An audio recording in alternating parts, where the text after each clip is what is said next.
오늘 우리에게 주시는 하나님의 말씀 마태복음 26장 69절에서부터 75절까지 말씀입니다. 마태복음 26장 69절에서 75절까지 말씀입니다.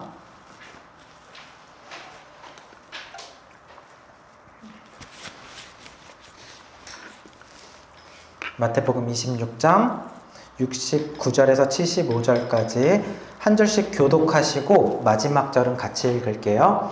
베드로가 바깥들에 앉았더니 한 여종이 나와 이르되 너도 갈릴리 사람 예수와 함께 있었도다 하거늘 베드로가 어느 사람 앞에서 부인하여 이르되 나는 내가 무슨 말을 하는지 알지 못하겠노라 하며 앞문까지 나아가니 다른 여종이 그를 보고 거기 있는 사람들에게 말하되 이 사람은 나사렛 예수와 함께 있었도다 하매 베드로가 맹세하고 또 부인하여 이르되 나는 그 사람을 알지 못하노라 하더라. 조금 후에 곁에 섰던 사람들이 나와 베드로에게 이르되 너도 진실로 그 도당이라 내 말소리가 너를 표명한다 하거늘 그가 저주하여 맹세하여 이르되 나는 그 사람을 알지 못하노라 하니 곧 바라이리라. 같이 읽습니다. 이에 베드로가 예수의 말씀에 닭 울기 전에 내가 3번 나를 부인하리라 하심이 생각나서 밖에 나가서 심히 통곡하니라. 아멘. 네, 우리 오늘 본문의 내용은요. 말씀의 제목은 닭 울음소리를 들으라 라는 제목으로 마태복음 26장 69절에서 75절 말씀을 나누겠습니다. 오늘 함께 나눌 말씀은 지난 시간에 우리 영상을 봤는데 그 영상의 뒷부분에 나왔던 베드로가 예수님을 3번 부인한 사건이에요. 이 한 장의 명화 안에 그 이야기가 다 담겨 있는 것 같아요. 뒤에 보면 예수님이 무리들한테 잡혀서 끌려가고 있어요. 근데 예수님이 누구를 보고 있어요? 베드로를 딱 바라보고 있는데 베드로는 누굴 보고 있습니까? 예수님을 보지 못하고 있죠. 고개를 다른 쪽 방향으로 쓱 돌리고 있습니다. 그때 옆에서 불을 쬐고 있던 종들이 예수님을 향해서 손가락을 하면서 너 예수님이랑 함께 있었던 한패 아니야? 너도 같이 했던 한패잖아 라고 하니까 고개를 떨구면서 아니다. 예수님을 3번을 부인을 하고 그때 여기 지금 닭도 그려져 있죠. 닭 울음소리가 들리면서 베드로가 심히 통곡을 하며 울게 되는 이야기입니다. 자, 도대체 예수님과 베드로 그리고 새벽에 울던 이 닭 이들 사이에는 어떤 일이 있었을까요? 오늘 말씀을 통해서 이제 그 자세한 이야기를 알아보도록 하겠습니다. 먼저 말씀을 나누기 전에 지난주 말씀에 대한 복습을 먼저 한번 해보겠습니다. 지난주까지의 쭉 이야기예요. 예수님은 어떤 동산에 올라가셔서 기도하셨죠? 오늘 우리 찬양에서도 불렀죠. 겟세마네 동산. 겟세마네 동산에서 기도를 하셨고 그리고 가룟유다, 제자 가룟유다의 배신으로 인해서 예수님이 체포되는 일이 일어납니다. 그래서 예수님은 로마 군인들에게 체포가 돼서 끌려가요. 이때 다른 제자들은 다 예수님을 버리고 도망을 갑니다. 그때 한 제자만이 도망을 가지 않죠. 그 사람이 누구였냐면 베드로였습니다. 베드로만 도망가지 않고 예수님을 따라가긴 따라가는데 이상하게 거리를 두고 어떻게 따라갔다? 멀찍이서 따라갔습니다. 그럴 수밖에 없는 것이 무서웠기 때문이죠. 자기도 같이 잡혀갈 수 있기 때문이죠. 그래서 멀리 거리를 두고 상관없는 사람인 것처럼 몰래 쫓아갑니다. 그렇게 해서 예수님이 체포돼서 끌려온 곳 어디였냐면 바로 대제사장인 가야바의 집이었습니다. 가야바의 집까지 끌려온 예수님, 이 안에서 예수님이 이제 재판을 받게 되겠죠. 그랬을 때 베드로는 그 집들 마당까지 와서 여기에서 종들 틈에 끼어서 무리 중에 한 사람인 것처럼 몰래 숨어 있습니다. 그러면서 여기 근데 왜 온 거예요? 결말을 보려고. 성경에 결말을 보려고 쓰여 있습니다. 그래서 예수님이 이 안에서 재판을 받고 예수님이 만약에 무죄다라고 밝혀지게 되면 예수님께 가는 거예요. 그래서 예수님, 저는 여기 끝까지 이 자리를 지키고 있었습니다. 다른 제자들은 다 도망갔지만 저는 안 도망갔어요. 할 수 있었겠죠. 근데 만약에 예수님이 유죄로 밝혀지게 되면 이제 다른 제자들처럼 도망갈 준비를 하는 거예요. 결말을 보려고 이 자리에 있었습니다. 자, 한편 그 가야바의 집 안에서는 무엇이 이루어지고 있었냐면 밤중에 불법 재판이 벌어지게 됩니다. 긴급 소집된 불법 재판에 의해서 가야바와 사내들인 공회의 회원들이 밤에 여기서 기다리고 있었어요. 기다리고 있다가 예수님을 불법 재판을 하죠. 특히 예수님을 향하여서 거짓 증거와 거짓 증인들로 예수님을 공격을 하고 예수님을 모함을 합니다. 그렇게 모함을 할 때 예수님은 대답을 해라 하는데도 침묵을 합니다. 말을 하지 않는 거죠. 분명 나는 억울하다, 나는 그런 일을 하지 않았다 라고 할 수도 있었겠지만 예수님은 침묵을 지켜요. 왜? 그것은 헛된 토론, 그런 헛된 일들에 끌려다닐 필요도 없을 뿐더러 십자가의 길이기 때문에 겸허히 받아들이시는 거예요. 근데 가야바가 어떤 질문을 하냐면 너가 하나님의 아들이 맞냐? 너가 그리스도냐? 라고 질문을 하죠. 그리스도라는 거는 무슨 뜻이라고 했어요? 구원자라는 뜻이라고 했어요. 우리가 구약시대 때부터 쭉 기다려왔던 율법에 예언한 그 메시아 구원자가 너냐라고 물어봤을 때 드디어 예수님이 침묵을 깨시고 입을 열어요. 뭐라고 하냐면 맞다. 내가 구원자다. 너가 말을 했다. 라고 이야기를 하는 거죠. 그러니까 그리스도냐라는 진리에 대한 질문 앞에서는 예수님이 죽음을 두려워하지 않고 무엇을 선포하냐면 복음을 선포하는 거죠. 이것이 복음입니다. 복음, 복된 소리. 어떤 것이 복된 소리예요? 예수님이 구원이고 예수님이 생명이고 예수님에게 구원이 있고 길이 있고 생명이 있고 진리가 있다는 이 복음을 선포하실 때에는 두려워하지 않고 죽음도 두려워하지 않고 예수님께서 말씀하시는 거예요. 이것으로 인하여서 더 이상 재판 볼 것도 없다. 증인도 증거도 필요 없다. 이 예수가 말하는 것을 봐라. 신성모독을 했다 해가지고 신성모독이 뭐예요? 하나님을 욕되게 했다는 거죠. 그래서 이 자리에서 예수님의 사형에 대한 결판이 나게 됩니다. 근데 여기서 끝이 아니라고 그랬죠. 왜냐하면 지금은 로마의 지배하에 있기 때문에 최종 결판은 로마 총독인 본디오 빌라도에게까지 가야 거기서 이제 최종 사형을 내릴 수 있는 판결이 있어요. 어쨌든 유대인들의 법정에서는 사형으로 결론이 난 상태. 이렇게 되니까 이제 막 예수님을 향해서 막 뺨도 때리고 주먹으로 얼굴 때리고 막 침을 뱉고 굉장히 폭력적이고 무서운 분위기, 살벌한 상황이 벌어지게 됩니다. 한편 이때 이제 베드로에게 어떤 일이 일어나고 있을까요? 부터가 이제 오늘의 말씀입니다. 자, 베드로에게는 이제 밖에서 어떤 일이 있었을까요? 자, 69절과 70절 같이 읽어봅시다. 시작. 베드로가 바깥들에 앉았더니 한 여종이 너도 갈릴리 사람 예수와 함께 있었도다 하거늘 베드로가 모든 사람 앞에서 부인하여 이르되 나는 내가 무슨 말을 하는지 알지 못하겠노라 하며 베드로가 바깥들에 앉아 있을 때 바깥들에 있을 때 어떤 한 여종이 찾아옵니다. 자, 첫 번째 한 여종이 찾아옵니다. 그리고는 베드로를 향해서 말합니다. 너도 분명 예수와 함께 있지 않았냐? 자, 근데 이 여종도요, 아까부터 물어볼 수도 있었겠지만 지금에 와서 이렇게 하는 건 뭐예요? 예수님이 유죄로 확정됐기 때문이죠. 확정되니까 자기들도 이제 목소리가 커지는 겁니다. 그래서 여러분 이렇게 무리를 짓는다라는 것이 굉장히 무서운 거예요. 무리를 짓고 함께 이제 유죄됐네. 자, 함께 있었던 사람들 다 잡자, 막 다 이렇게 죽이자. 약간 이런 분위기로 가는 거예요. 그래서 이 여종도 목소리가 커지는 겁니다. 그래서 너 예수와 함께 있었던 사람 아니냐? 이러면서 베드로를 향해서 공격을 합니다. 그랬을 때 베드로가 어떻게 하냐면 부인을 합니다. 부인을 한다는 게 뭐예요?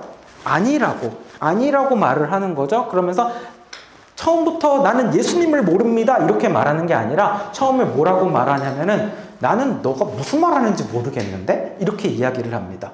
그러니까 예수님을 모른다라고 하는 건 너무 노골적인 거짓말이잖아요. 그러니까 마치 약간 귀가 잘 안 들리는 것처럼 무슨 말하는지 모르겠네, 잘못 들은 것처럼 이렇게 부인을, 첫 번째 약한 부인을 하게 되죠. 자, 그랬을 때, 자, 이번엔 71절, 72절 같이 읽어봅시다. 시작. 앞문까지 나아가니 다른 여종이 그를 보고 거기 있는 사람에게 말하되 이 사람은 나사렛 예수와 함께 있었도다 하매 베드로가 맹세하고 또 묻나여 이르되 나는 그 사람을 알지 못하노라 하더라. 자, 이번에는 그러니까 이렇게 자기가 지금 의심을 당하고 있으니까 살짝 슬그머니 도망을 가기 시작합니다. 그래서 문 앞까지 거의 도망을 갔을 때 이번에는 다른 여종, 아까랑은 또 다른 여종이에요. 나도 이 사람 예수와 함께 있는 것을 본 적이 있다라는 거예요. 너 예수와 함께 있었던 사람 맞지? 틀림없어 라고 또 공격을 합니다. 자, 이렇게 공격을 했을 때 아까는 너가 무슨 말 하는지 모르겠는데? 라고 했었는데 이번에는 성경에 뭐라고 쓰여 있냐면 그냥 부인하는 것이 아니라 맹세하고 부인했다라고 되어 있습니다. 맹세하고 부인. 아까는 그냥 부인했어요. 그러면서 아까는 무슨 말 하는지 모르겠네? 이번에는 나는 그 사람을 몰라 라고 딱 정확하게 얘기를 합니다. 이거는 확실히 거짓말이죠. 예수님을 모를 리가 없잖아요. 근데 예수님이라고 이야기를 하면은 뭔가 좀 더 친근해 보이니까 그 사람이라고까지 그냥 아예 모르는 사이인 것처럼 이야기를 하면서 맹세했다는 건 뭐예요? 맹세컨대. 나는 하늘에 걸고 맹세컨대 그 사람을 모른다라고까지 거짓말이 더 강해졌습니다. 자, 이렇게까지 예수님을 두 번째 부인을 했을 때, 자, 이번엔 73절, 74절. 시작. 조금 후에 곁에 섰던 사람들이 나와 너도 진실로 그 도당이라 내 말소리가 너를 표명한다 하거늘 그가 저주하며 맹세하여 이르되 나는 그 사람을 알지 못하노라 하니 곧 닭이 울더라. 이번에는요 조금 시간이 지나고 나서 막 맹세까지 하면서 막 이러니까 사람들이 아닌가? 이렇게 했단 말이에요. 이번에는 사람들입니다. 아까는 여종들이었는데 이번엔 사람들, 아마 남자들까지 포함해서 사람들이 와가지고 너 예수와 함께 있었지를 넘어서서 너 말투 보니까 너 갈릴리 출신이네. 말투에서 딱 아는 거예요. 우리도 말투를 보면은 어디 제주도에서 왔는지 경상도에서 왔는지 강원도에서 왔는지 티가 나잖아요. 그러니까 갈릴리 사람 예수랑 한패라는 것을 딱 알겠다라는 거죠. 그러면서 너 말투 봐라. 너 갈릴리 사람 맞네. 너도 예수와 한패지? 라고 이야기를 하는 거예요. 이렇게까지. 증거까지 들어가지고 공격을 하니까 이번에는 베드로가 어떻게 하냐면 베드로가 저주했다 그래요. 저주하고 맹세하면서 부인합니다. 저주하고 맹세하고 부인해요. 어떤 내용으로 어떻게 저주했는지는 모르겠지만 아까는 하늘에 걸고 맹세컨대 나는 그 사람을 모른다고 했다면 이번에는 예수님을 욕을 했을 거예요. 그러니까 하늘에 걸고 맹세컨대 나는 그런 막 욕을 하는 거죠. 그런 어떤 뭐 이런 거랑은 모른다라고 하면서 그러니까 저주까지 하는 거예요. 왜냐하면 이 정도는 해야 한패가 아니라는 게 조금 이렇게 사람들이 믿어주니까. 무슨 말을 하는지 모르겠네로 처음에 시작을 했었잖아요. 그런데 그 거짓말이 쭉 진행되면서 점점 거짓말이 커지고 커져서 그 다음에는 맹세코 예수님을 모른다라고 했다가 나중에는 예수님을 저주하는 수준까지 가게 됩니다. 이것이 바로 죄의 무서운 속성이에요. 죄의 속성은 더 죄가 커집니다. 눈덩이가 비탈길을 내려가면서 점점 굴러서 눈덩이가 커지는 것처럼 죄는 점점 커지게 되어 있고 죄는 죄를 낳게 됩니다. 처음에는 요만한 죄였는데 그 죄가 시간이 지나면 더 많은 죄를 만들어 버립니다. 시간이 또 지나면 더 많은 죄를 만들어 버립니다. 이것이 죄의 무서운 속성이에요. 그래서 우리 그리스도인들이요, 신실하게 그리스도인답게 믿음을 지키면서 살아가기 위해서는요, 작은 죄, 사소한 죄, 하나의 죄부터 짓지 않고 잘 관리하는 것이 중요한 거예요. 우리 그 이야기 아시죠? 아담과 하와가 하나님이 먹지 말라고 한 무엇을 먹었어요? 무화과가 아니고 비슷했어. 사과도 비슷했는데 과로 끝나니까 선악과, 그렇죠? 선악과를 먹지 말라고 했단 말이야. 근데 무화과 아는 거 보니까 똑똑하다. 선악과를 먹지 말라고 했는데 딱 먹었단 말이에요. 그 죄를 하나 딱 짓고 나니까 하나님이 아담을 불러가지고 너 내가 먹지 말라고 한 선악과 왜 먹었어? 라고 하나님이 아담을 혼내니까 아담이 뭐라고 했는지 알아요? 아, 죄송합니다. 먹지 말라고 했는데 먹었어요 하면서 하는 게 아니라 죄가 벌써 하나가 들어오니까 그 다음에 뭐라고 죄를 짓냐면, 아, 제가 선악과를 왜 먹었냐면요, 하나님이 나한테 주신 그 여자가 나한테 먹으라고 줘서 먹었습니다. 이렇게 이야기합니다. 자, 이 한 문장이 얼마나 악하냐면 그 여자가 나한테 줘서 먹었습니다라고 여자 탓을 하죠. 근데 그 여자는 또 누가 줬대요? 하나님이 나한테 준 여자라는 거예요. 하나님이 내게 준 여자가 나한테 선악과를 줘서 먹었습니다. 결국은 누구 탓이다? 하나님 탓이다 이거야.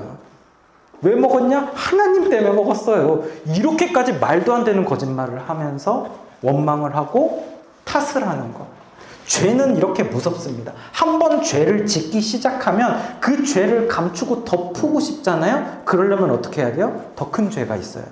그래야 이게 덮어지기 때문이죠. 죄는 죄를 낳게 됩니다. 그래서 베드로의 경우에도 원래 얼마나 충성스러웠던 베드로예요.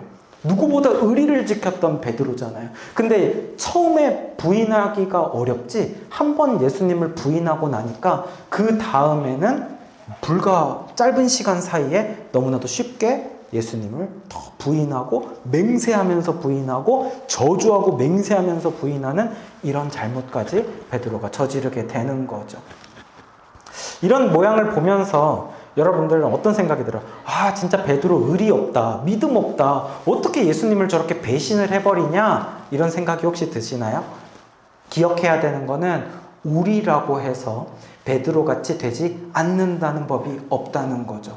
우리도 내 영혼이 깨어있지 않고 내가 영적으로 잠을 자고 있으면 누구나 베드로처럼 될 수가 있습니다. 우리 기억을 할 거예요. 예수님께서 베드로한테 이야기했었습니다. 뭐라고 이야기했어요? 잠자지 말고 깨어서 기도하라는 거예요. 지금은 기도해야 될 때라는 거예요. 근데 이 예수님의 말씀을 안 들었잖아요. 그러니까 처음에 무엇으로부터 시작했냐면 말씀의 실패로부터 시작한 거예요. 주님이 분명히 말씀을 했는데 그 말씀을 안 들은 거예요. 이것이 실패의 원인, 베드로의 실패의 원인의 그 과정들이에요. 말씀의 실패를 하니까, 말씀을 안 들으니까 무엇을 또 안 하게 돼요? 기도를 안 하게 되죠. 기도하라고 말씀하셨는데 잠을 자는 거예요. 영원히 잠을 자는 거예요. 말씀의 실패는 기도의 실패로 이어집니다. 기도가 실패하니까 영혼이 완전히 잠자게 돼요. 그렇게 돼서 어떻게 됩니까? 예수님이 체포돼서 끌려가는 가운데서도 그것을 따라가지 못하고 거리를 두고 멀찍이서 따라갔다고 그랬죠. 그것도 억지로 겨우 따라가는 거예요. 삶의 행동에서의 실패로까지 이어지게 되는 거예요. 결국은 이런 베드로가 아니었는데, 말씀의 실패는 기도의 실패로, 기도의 실패는 삶의 행동의 실패로까지 이어지고 삶의 현장에서 내가 믿음을 지키지 못하는 모습으로까지 가고 결국은 급기야 어떻게 됩니까? 예수님을 3번이나 부인하게 되는 거예요. 부인하게 되는 거예요. 그러니까 처음에는 예수님을 멀찍이 따라가는 수준이었잖아요. 그쵸? 멀찍이. 그러다가 그 다음에는 이렇게 그냥 뜰에서 예수님을 몰래 숨어서 사람들 속에서, 세상 속에서 예수님을 지켜보고 있죠. 자기도 세상인 것처럼. 그러다가 급기야는 고개를 돌려버려. 난 예수님 모르는 사람. 예수님이랑 완전히 멀어져 버리죠. 그러니까 멀찍이 가는 것은 완전히 멀어지기 위한 그 과정인 거예요. 그리고 그 시작은 어디서부터? 하나님의 말씀이 나에게 있었을 때 그 말씀을 무시하고 소홀히 여기고 말씀을 흘려보내는 것에서부터 그 문제가 시작이 되는 거예요. 사랑하는 여러분, 죄의 시작 어디에서부터? 말씀의 실패. 말씀을 소홀히 여겨서는 안 돼요. 우리가 이렇게 주일에 말씀을 들을 때 이 말씀을 귀 기울여 듣을 때 그러면 우리는 기도에 성공하게 될 것입니다. 그리고 삶의 행동에서까지 성공하게 되는 여러분들 되시기를 축복합니다. 그래서 베드로가 이렇게 해서 이제 예수님을 3번이나 모른다라고 했어요. 근데 바로 그때 어떤 일이 일어나냐면 닭이 꼬끼요 하고 우는 소리가 들리게 됩니다. 자, 74절, 75절 읽겠습니다. 시작. 곧 닭이 울더라. 이에 베드로가 닭 울기 전에 내가 3번 나를 부인하리라 하심이 생각나서 밖에 나가서 심히 통곡하니라. 그 순간에 어디선가 닭 한 마리가 꼬끼요 하고 우는 소리가 들리는 거예요. 닭 울음소리가 들렸어요. 아니, 근데 닭이야 울 수도 있겠죠. 이게 지금 한밤중에 재판이 이루어졌었고, 그러니까 이제 슬슬 동이 트지 않겠습니까? 그러면은 슬슬 꼬끼요 하고 닭이 원래 우는 거 아닙니까? 그러니까 믿지 않는 사람들은 아이고 닭이 울 때 됐으니까 울었겠지? 라고 이야기를 할 수도 있습니다. 근데 베드로가 3번 부인하자마자 닭이 딱 울었고, 이 절묘한 타이밍에 울었을 때 베드로는 예수님이 하셨던 그 말씀이 딱 생각이 나는 거예요. 근데 사실은 베드로가 지금 어떤 심적인 상태를 가지고 있었냐면, 베드로의 기분도요, 베드로가 예수님을 부인하고 싶어서 부인하는 거예요? 예수님이 싫어서 모른다고 한 거예요? 아니에요. 자기도 내가 잡혀갈까봐, 내가 고문당하고 나도 죽을 수도 있으니까 그 인간적인 두려운 마음에 예수님을 부인하게 된 것이고, 그 부인한 스스로에 대한 비참함과 자괴감이 얼마나 크겠어요. 내가 예수님을 배신하다니, 내가 예수님을 모른다고 하다니, 나 베드로가 어떻게 이럴 수 있어 하면서 스스로를 굉장히 자책을 하고 있을 거란 말이죠. 그때 이 패닉 상태에 빠져 있는 이 베드로에게 하나님이 닭 울음소리를 통해서 성령으로 강타하시는 거예요. 그러면서 베드로가 번쩍 정신이 들면서 예수님이 하셨던 말씀이 기억이 나는 겁니다. 여러분, 하나님이 어떤 과정으로 우리에게 역사하시는지를 보게 되면요, 지금 베드로한테는 닭 울음소리를 사용하셨죠. 근데 닭 울음소리만 사용하시는 게 아니라 때때로 하나님은요, 우리에게 환경이나 사람들이나 사건들을 통하여서 역사하십니다. 하나님이 왜 나한테는 닭 울음소리를 안 들려주시지? 이러면서 막 닭장을 찾아볼 필요가 없어요.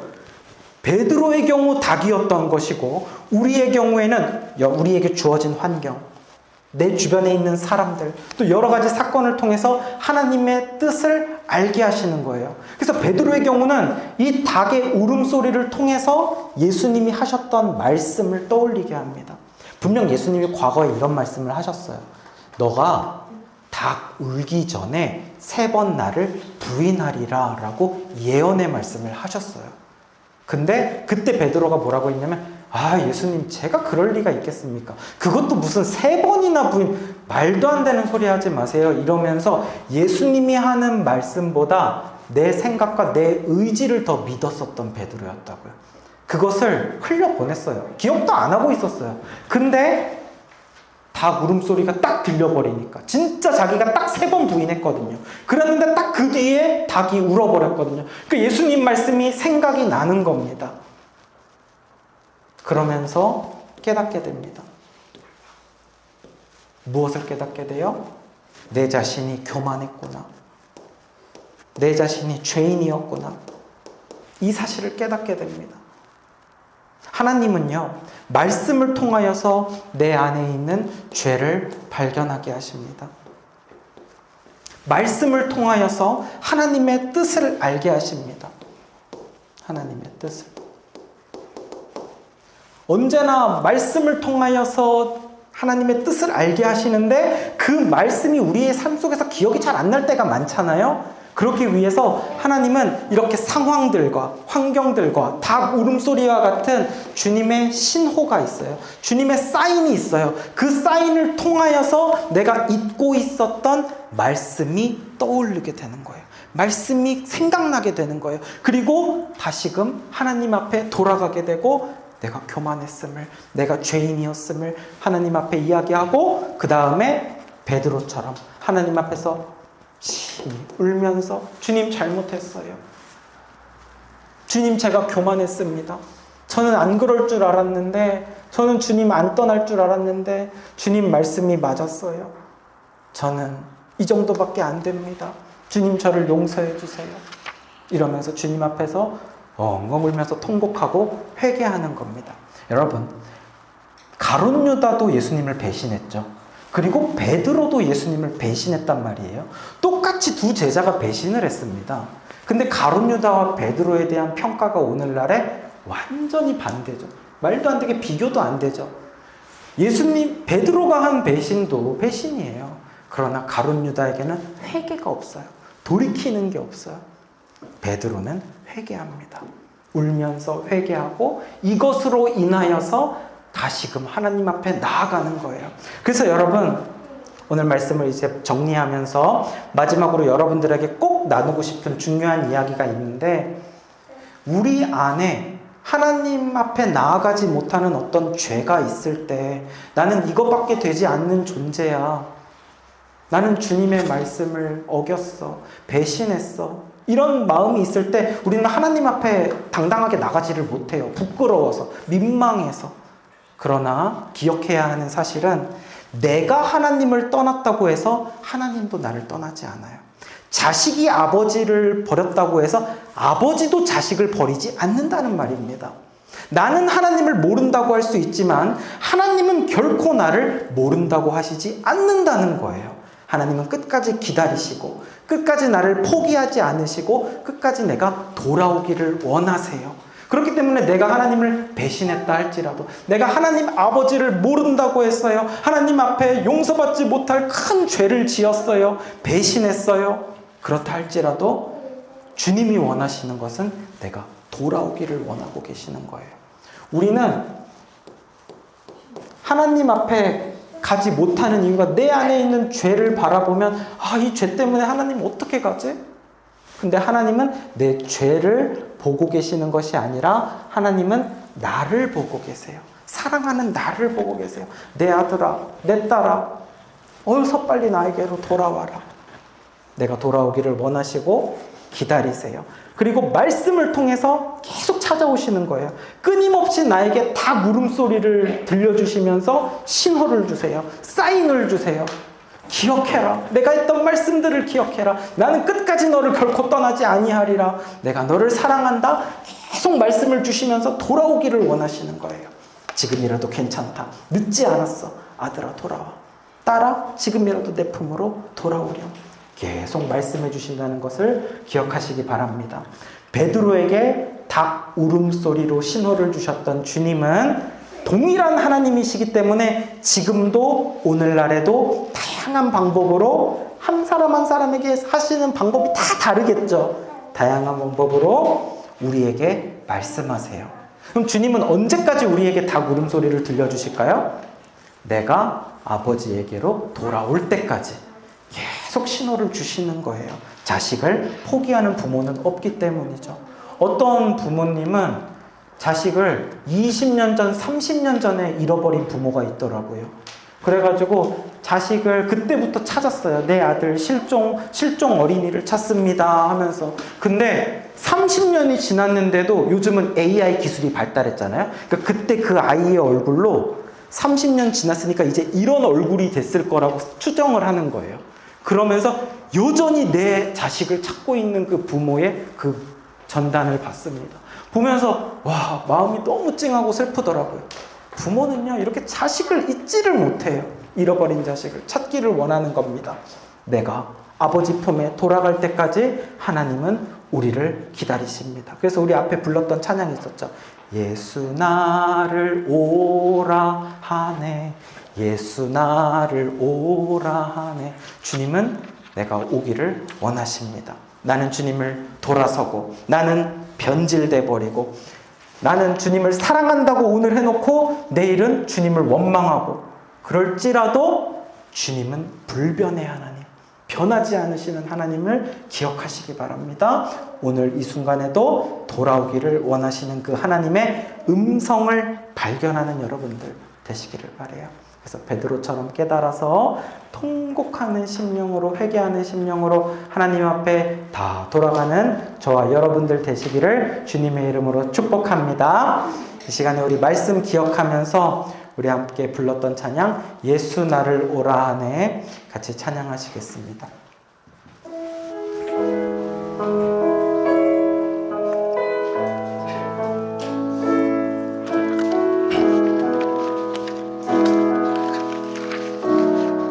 1절과 2절 찬양할게요. 예수 나를 오라네. 예수 나를 오라네. 어디든지 주를 따라 주와 같이 가려네. 주의 인도하심 따라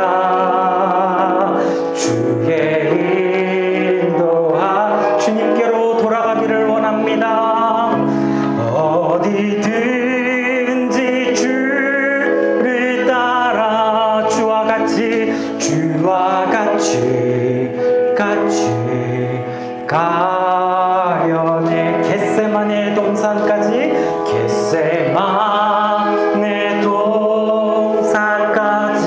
주와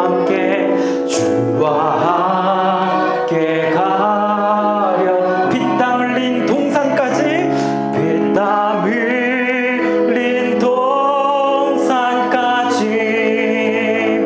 주와 함께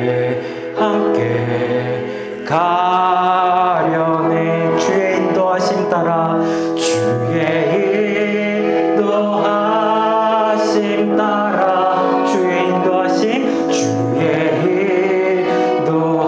주님 품으로 돌아가기를 원해요. 어디든지 주를 따라 주와 같이 가려. 한 번 더요. 주의 인도하심 주님의 인도 따라가기 원합니다. 주의 인도하심 어디든지 따라갈게요. 어디든지 주를 따라 주와 같이 가려네. 베드로는요, 예수님을 3번이나 부인하고 그 죄에 빠져가지고 막 허우적대면서 정신을 못 차리고 있었는데, 그때 주님은 닭의 울음소리를 들려주셔서 예수님의 말씀을 기억하도록 성령을 통해서 강타하셨습니다. 그리고 베드로는 내가 죄인임을 깨닫고 그 주님의 음성을 듣고 통곡하면서 회개하는 거예요. 오늘 이 시간 주님께서 성령을 통하여서 우리의 심령을 강타하여 주옵소서. 주님, 나에게도 닭의 울음소리를 들려주옵소서. 주여, 그리하여서 주님의 말씀을 기억나게 하여 주시옵소서. 나에게 끊임없이 신호를 보내주시는 닭 울음소리를 들려주시는 아들아 돌아와라, 딸아 돌아와라, 지금도 늦지 않았다, 내 품으로 돌아와라. 너가 어떤 죄를 지었던지, 어떤 배신을 하였던지, 어떻게 실망을 시켰든지 괜찮다. 주님은 은혜와 사랑으로 내가 돌아오기를 원하십니다. 주님의 말씀을 듣기를 원합니다. 주님의 신호를 발견하기를 원합니다. 주님께로 돌아가기를 원합니다. 이 시간 우리 함께 말씀 기억하면서 주여 한번 부르짖고 같이 기도하겠습니다. 주여, 주님, 주여 아버지, 베드로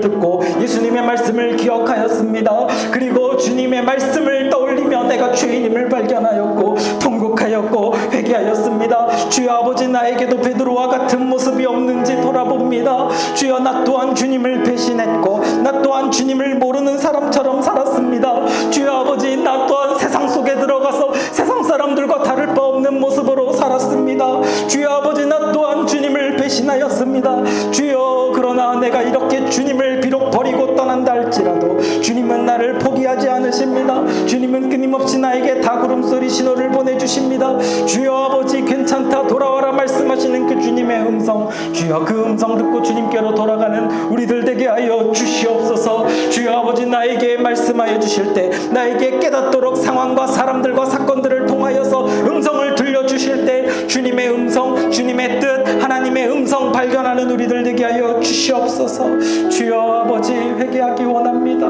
나의 심령을 깨워 주시옵소서. 주여, 변화되기를 원합니다. 주님께로 돌아가는 우리들 되게 하여 주시옵소서. 주님의 인도하심 따라서 주님이 어디든 가든지 주님이 십자가의 길을 갈 때 주여, 나 또한 나에게 맡기신 그 십자가를 지고 주님을 따라가는 우리 모두가 되게 하여 주시옵소서. 아버지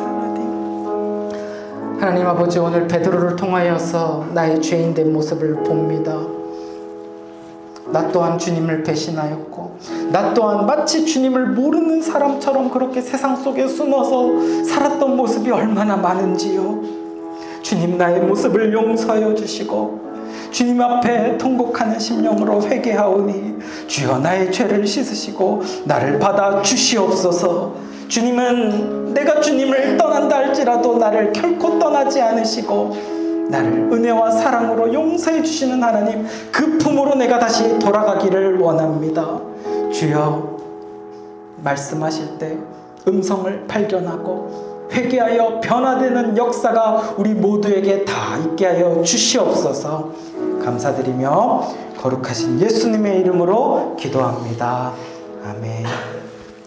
이제는 예수 그리스도의 은혜와 하나님 아버지의 사랑과 성령님의 교통하심이 죄인인 나를 끝까지 기다리시며 닭 울음소리로 말씀하실 때 그 음성을 듣고 발견하고 회개하여 변화되기를 소망하고 결단하는 예배자들의 머리 위에 영원토록 함께 있을지어다. 아멘.